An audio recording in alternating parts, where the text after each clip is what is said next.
بسم اللہ الرحمن الرحیم۔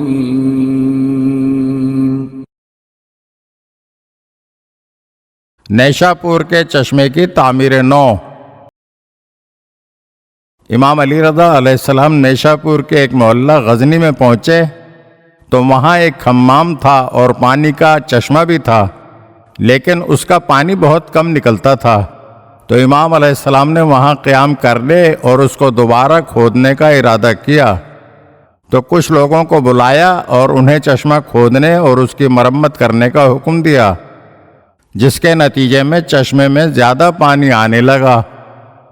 اس وقت امام علی رضا علیہ السلام چشمے کے بیرونی ستون کے ساتھ والے حوض میں گئے اور غسل فرمایا۔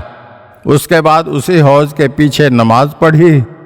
یہی طریقہ لوگوں میں مشہور ہو گیا کہ وہ آتے ہیں، اسی حوض میں غسل کرتے ہیں اور اسی ستون کے پیچھے نماز پڑھتے ہیں اور دعا کرتے ہیں کہ اللہ تعالیٰ ان کی حاجات پوری کرے اور نعمتوں میں اضافہ کرے۔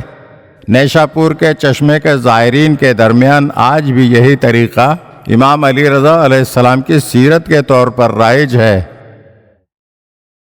اگر آپ ہمارے چینل کی نئی ویڈیوز دیکھنا چاہتے ہیں تو ہمارے چینل کو سبسکرائب کریں اور گھنٹی کے بٹن کو دبائیے تاکہ ہر آنے والی ویڈیو آپ کو جلد موصول ہو سکے۔ اور ہاں، لائک اور شیئر ضرور کیجیے اور اپنے قیمتی کمنٹ سے ہمیں آگاہ کیجیے۔ شکریہ۔